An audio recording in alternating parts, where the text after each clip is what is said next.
Daily podcast. My name is Smythe, filling in for Tony Marino on Friday, August 9th. I'm recording the show super early in the morning as I was up all night for the second night in a row with tornado warnings and alerts, much like most of the mid-Atlantic states. But I guarantee my Wi-Fi and power glitches are going to make this the longest podcast I've ever had to put together. But we'll just go from there. The reason that I wanted to bring that up is not because I want you to understand how frazzled I am. I think the amount of stress will speak for itself once this podcast is over. But I'm hoping that throughout all of the stuff that's going on in the world right now, we can have a laugh today. So while the rest of you all up the eastern seaboard are dealing with the post-tropical cyclone Debbie, she's going to be bringing a lot of wind, a lot of potential tornado risk to parts of DC, all the way up through New England. There's going to be a lot of rain.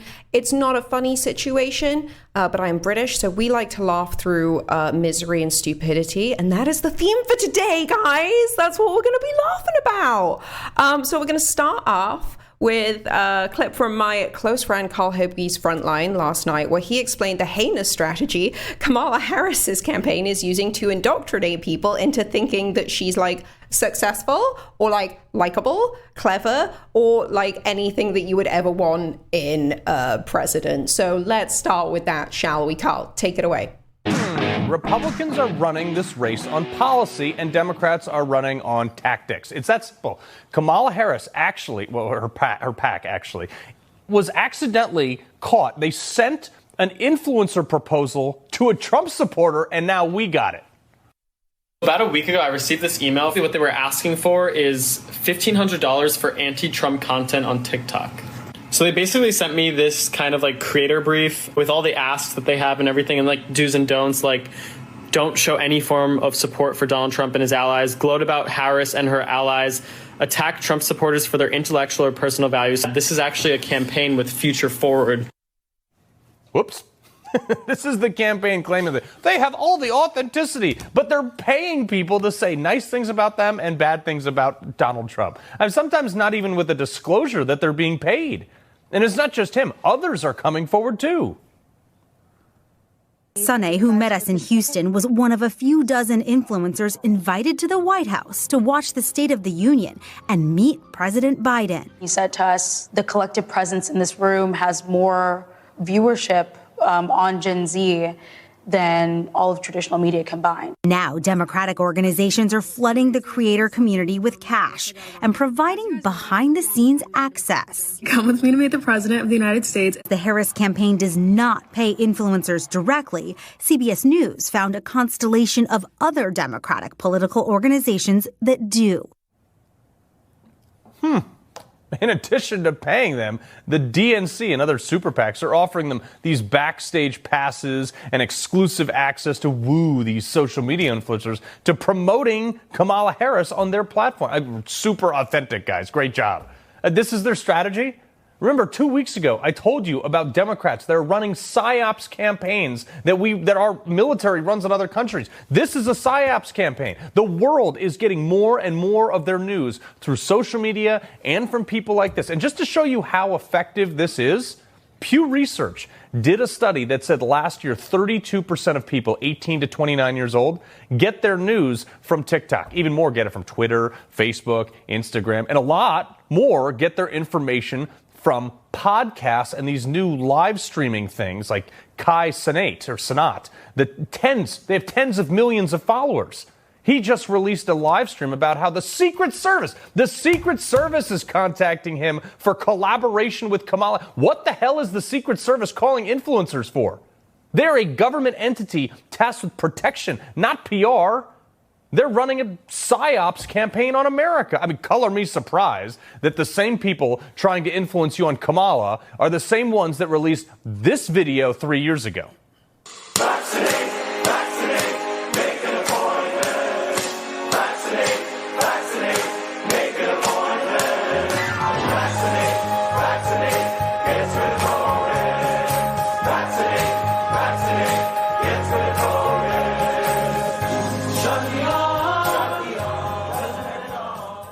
What did I do? Not underestimate these people and the lengths they will go to make someone or something that doesn't do any of the things they say it does seem palatable. The Democrat Party is a shameless PR machine that will tell you not to believe your lying eyes and ears, just in order to keep power. Democrats did this in 2020 where they hid their barely sentient houseplant that became president in the basement. And then they're doing it with Kamala Harris right now because every single time they let her off script, she just vomits some word salad about a Venn diagram or unburdening some community bank by what has had been. Look, her handlers know Kamala Harris is not exactly going to go down as one of the great orators of our lifetimes. Why do you think it was so hard to get her to agree to a debate? She talks tough, though, when she's on script. Because as the saying goes, if you've got something to say it to my face. Okay, obliged. But when J.D. Vance walked over to her plane, she hid inside while he gave an impromptu presser to her press pool. I mean, what a G move, by the way. But Donald Trump, he just gave a 75-minute off-the-cuff press conference to like every media network out there. Trump and Vance are out there on the campaign trail. They're taking questions. They're holding press conferences and rallies and town halls, telling people what they will do and what he has done once he gets elected with concrete policy. They're filling stadiums with people coming to hear that policy. And what are Democrats doing? Yeah, they just put a couple people in a stadium and filled it up, kind of like Trump. But they're holding it with rock concerts and celebrity A-listers twerking around in people's faces to attract the crowds. And then when Kamala Harris comes on stage, you can see from this video right there from Turning Point, as soon as she took the stage, people started walking out because they didn't come for her. They came for the rock concert. That's unbelievable to me, folks. People come to see Trump because they believe in him. That's why they're there, not because of some A-lister. They're trying to hide Kamala Harris, Tim Walz from any actual questions so the media can define their campaign, because they know that every time those two open their mouths and try to define their own campaign, they come up with insults like, "You're weird." No. Weird is children at pride parades with adult drag queens twerking in their faces at school libraries that Tim Walz, tried to delete from his Twitter feed to get us to forget about it. Weird is catching a staffer having gay sex in the U.S. Senate briefing room. Weird is when your political appointee in charge of nuclear waste, a man, was caught stealing women's luggage from airports and then wearing it to galas. Weird are things like Tim Walz's bill that called pedophilia a protected sexual orientation.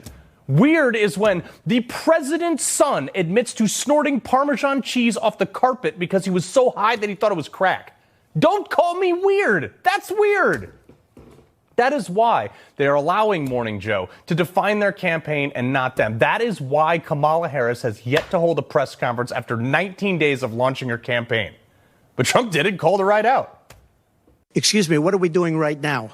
She's not doing any news conference. You know why she's not doing it? Because she can't do a news conference. She doesn't know how to do a news conference. She's not smart enough to do a news conference.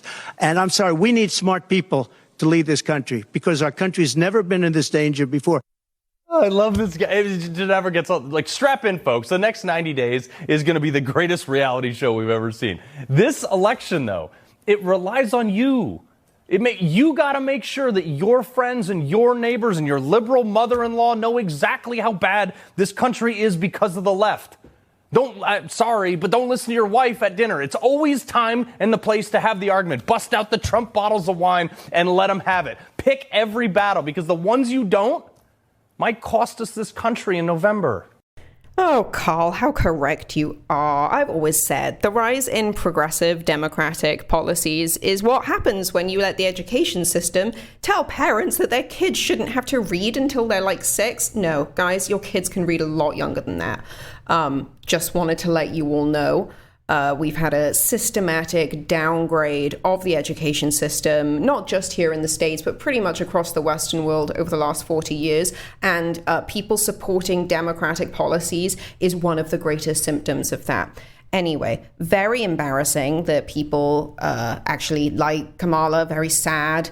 Anyway, Carl leaned sort of further into this theme and into this almost like intelligence crisis is what I would like to call it. with none other than freaking, was it Superman? Dean Cain? That's who he played, right? Like Superman? And one of my favorite personalities ever, David Harris Jr., who, to be honest with you, I could listen to read the dictionary. Actor Dean Cain, social media influencer and host right here on Newsmax, The Pulse, David Harris Jr. All right, Dean, why is it that the left thinks that sucking people in using A-listers, you know this better than anybody as one yourself, that will somehow get them votes? First of all, Carl, I think you said almost everything that needs to be said in your monologue, which was hysterical, by the way. But I'm mad at you because you made me watch that stupid Vaccinate song. My bad. I'm a little angry. But the thing that's funny is this. You nailed it, though. Authenticity. And it's not authentic. The support, Kai Cenat exposing them, that other influencer exposing them for what they're doing. It's not unheard of for this to happen, but authenticity does not exist on that side of the campaign. It doesn't at all. And then President Trump sitting out there taking questions from anybody and taking it on. We haven't seen that from Kamala Harris. We see influencers doing their thing. It's like, I mean, let's be honest. The mainstream media is another arm of the DNC, and they're just putting it out there. If we're an actor and we endorse a product, we're supposed to say, this is a paid endorsement. Right. I wish influencers would do it as well, but I love the fact that they're just showing what the Democratic Party is trying to do, which is be inauthentic, buy votes, and hide their candidate. Yeah. Well, David, you're one of the more successful social media influencers that I know, at least. And look, people will pay for certain things, and that's okay. But if you're trying to sell yourself as authentic, I mean, you probably shouldn't be doing what the Harris campaign is doing. Yeah, absolutely not, Carl. It's hilarious to me that I've been doing this influencer thing. I got about 4.5 million followers across all my social media platforms. That's after YouTube even banned me.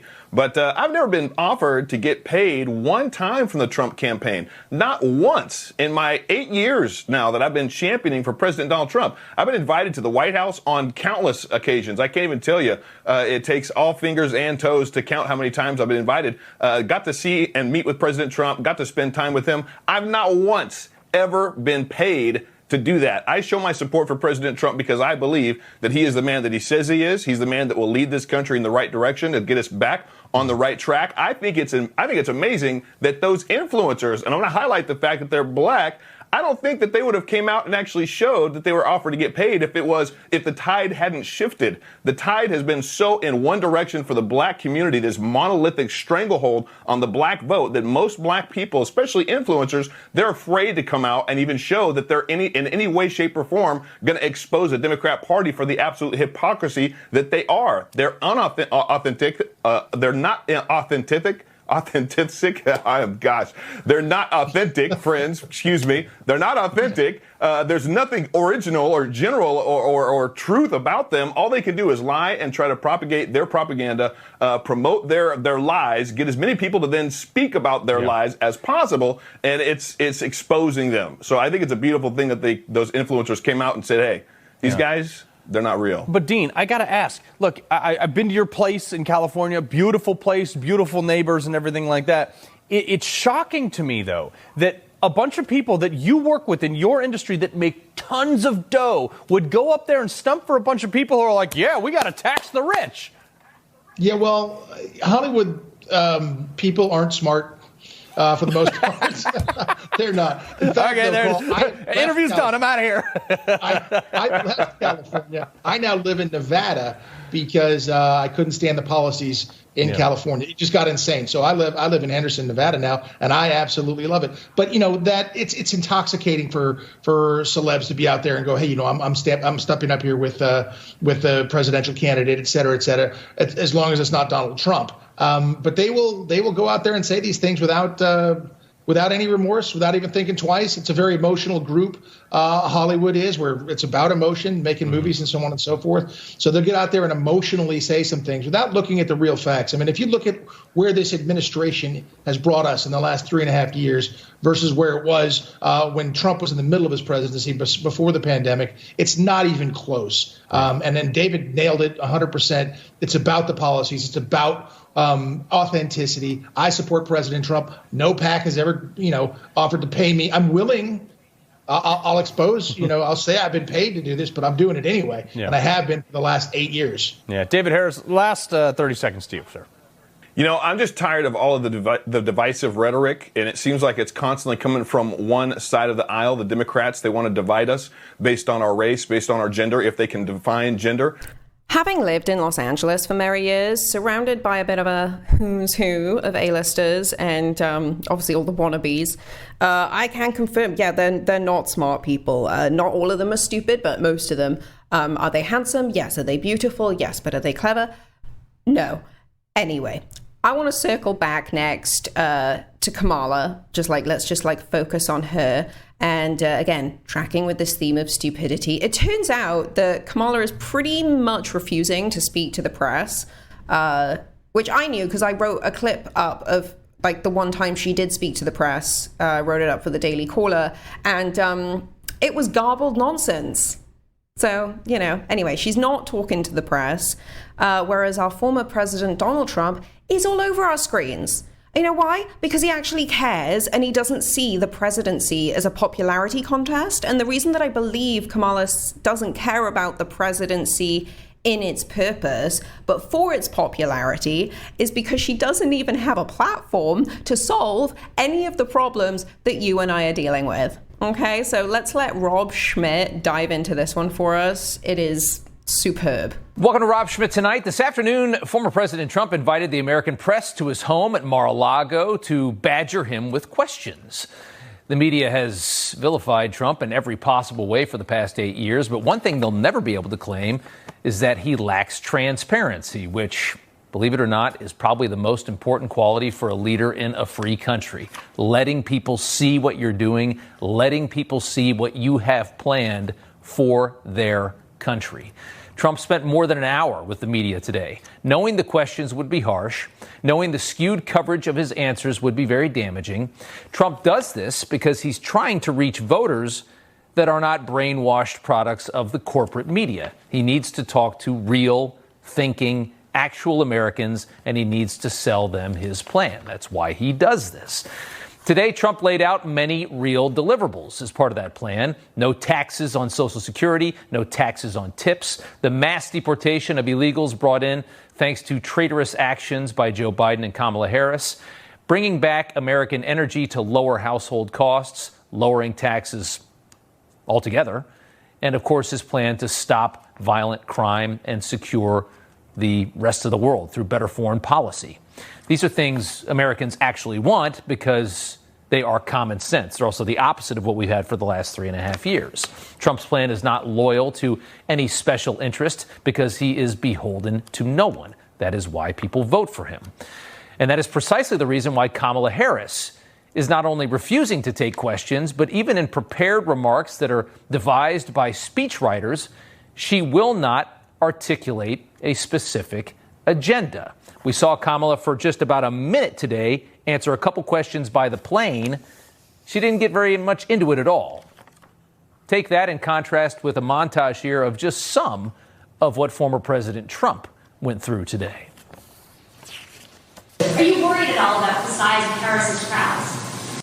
Oh, give me a break. You have not had a public campaign event for nearly a week now for Arlington, Montana, which is not a state. Some of your allies have expressed concern that you're not taking this race seriously, particularly. What a stupid question this is. Enthusiasm on the other side. Why haven't you been campaigning? Because I'm leading by a lot and because I'm letting their convention go through. Excuse me, what are we doing right now?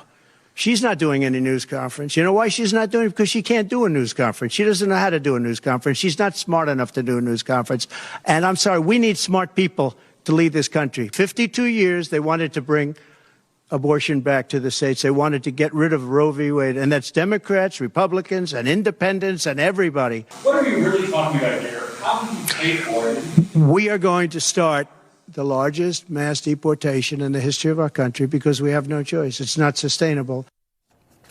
That's what running for president is supposed to look like, by the way, and that's a look at somebody that's actually capable of running a country, let's be honest, not a vacant Nimrod in a pantsuit who's riding on manufactured enthusiasm for the past 18 days. Last week, Kamala Harris threw some heat at Trump, claiming that he was afraid to debate her. You probably heard her. She said it like 10 times. As Trump very briefly claimed he wasn't interested in the previously scheduled ABC debate that was planned with Joe Biden and he wanted to do one on Fox instead. And he had a little quarrel with ABC that we didn't really get much information about. Well, the media ran wild with that. Kamala calling out Trump. She's braver than Trump. Of course they ran wild with it because they do that to anything that's favorable to Trump's opposition to the establishment. Here's the moment, just one of the times Kamala said it. I'm ready to debate Donald Trump. I have agreed to the previously agreed upon September 10th debate. He agreed to that previously. Now it appears he's backpedaling, but I'm ready. And I think the voters deserve to see the split screen that exists in this race on a debate stage. And so I'm ready. Let's go. Oh, she's so ready. Well, how quickly things do change. Trump announcing today that he has already cut deals for 4 debates. ABC, NBC, 2 networks that hate him, also Fox, along with a VP debate for J.D. Vance on CBS. An absolutely brilliant gimmick. Get the big media on his side for a change because they are all dying for those debate ratings and everything that comes with having a debate on their network. They're going to put the pressure campaign on Kamala. But as we know, it's going to take everything that Kamala's got to survive just one debate, which is why she only wants to do September 10th. Yeah, no, I do not see Kamala doing very well in the debates, but I also don't understand. And perhaps this is just because I'm a very legal visa-holding immigrant in America. Maybe someone can explain this to me. You can find me on Twitter at @Smythe. But how is Kamala the presumptive nominee for the Democratic Party, even though no one voted for her? I can wait. Like, what? Anyway. Last up today, we've got another clip from Schmitt. I feel bad. Like, we have so many other incredible people that work here as anchors at Newsmax, but we're just focusing on Carl and Rob today because they're brilliant. They are the next generation of voices, and I think they're going to define the next 10 years, actually, in news media. I'm really stoked for them both. But we're going to hand it over to Rob Schmitt again tonight. But we're gonna end with something that I don't want you guys to think I'm being glib about this. Like, I think this is a really serious issue, but again, speaks to how stupid the Harris campaign is. I'm, of course, speaking about her VP pick, Tim Walz, who, if you've seen even one headline about him, you know what I'm talking about. But let's just get into it. Let's just talk about Walz's utter disrespect for America and our troops. Retired Sergeant First Class Tom Schilling joins us now. He served in Tim Walz National Guard Battalion. And sir, thank you for coming on. You were in the battalion that Walz abandoned after finding out that you'd be deployed to Iraq. I just want to get what's your perception of this man? My perception of this man is I joined for the right reasons, and everybody else did. And it was an honorable thing to serve. And what he did after 24 years of service, he should know better. He led 500. He was in charge of 500 people. And when the leader just backs out on that, leaving somebody has to fill his spot. And I think it's very dishonorable. I joined for the right reason, and many other people did, and we did the right thing. I understand that somebody from that battalion, or at least one soldier, was killed in Iraq. Is that true? We had 3 in our unit that were unfortunate. Yes. Did you have any I mean, I'm trying to get a timeline on. You guys find out you're heading to Iraq. When does he decide to quit, and then when do you guys end up leaving? When are you deployed? Well, basically there was a frag order that says be prepared, and that was earlier. And frag order, whatever it is, I'm not sure the name. But then they tell you to get your stuff in order, be prepared, tell your family, do your wills, all that other stuff. And then down the ward, then you get the warning order, get everything going. So when the first notice came that, according to Command Sergeant Barnes, when the first notice came, that's when he bailed after he found out we were going. What do you have to say to people that are thinking about voting for, I guess by extension, this man to be in the White House in this country? Well, if he's in the White House, like basically he's a commander-in-chief then, and that's the top position in the Army. He's a civilian in charge of the Army. And if you go farther than that, how his leadership in Minneapolis was during the George Floyd protest, burned it down to the ground. Yeah. And I was asked a question before, like, what do you think of him, vice president, one notch off of being the man, the chief, commander-in-chief? Well, he was the commander-in-chief of Minnesota. No. So if you relate that down to the leadership things, like I was trying to put in perspective, if we had a conflict, first thing's going to happen is for the first 2 days, nothing. And then he'll probably say, well, it's just machinery and it's just buildings. You need the vent and you guys have every right to protest. And come the third day, he's going to basically try to defund the Army, like he did there. And then he's going to put your social workers, they're going to send in there to try to defuse the situation. And being as the Army went woke under what we're doing is going so woke, no kidding. Naturally, the next thing to do is have gender problems. So they're going to pass out. Yeah, you're painting the picture of frankly, a disaster is what it sounds like. Yeah. Well, so Tom, what he's going to do is... Yeah. Yep. Yeah. Tom Schilling, thank you so much for taking the time for us, and thank you for your service. We appreciate it, sir. Yeah, welcome to the clown show party of Kamala Harris. Harris, am I right? Anyway, I'm going to wrap up the show today with what I think is probably the most important message, and that is to send faith, to send love, and to say God bless to all of our troops, to all of our veterans. My name is Kay Smythe, and this is the Newsmax Daily Podcast. Thank you so much for listening on this Friday, August 9th. Tony Marino will be back with you on Monday. I want you to have a great weekend, folks. I know I will be. Just kidding. I have to figure out how to mow my lawn after like 2 weeks of nonstop rain. So, your support, emotional support, like super welcome today. But anyway, just kidding. Have a great weekend. Bye, guys. News breaks every minute, every day. You need the app, the Newsmax app. Find it free on your smartphone store. Then watch us anytime, anywhere. It's our America. We conquered it. We built it. Great values like honesty and fairness. Great courage. A great nation needs a free press. Newsmax is it. 30 million Americans regularly go to Newsmax when they really need to know. They watch Newsmax TV at home. On the free Newsmax app, they go to Newsmax.com. Start today. Newsmax is real news for real people.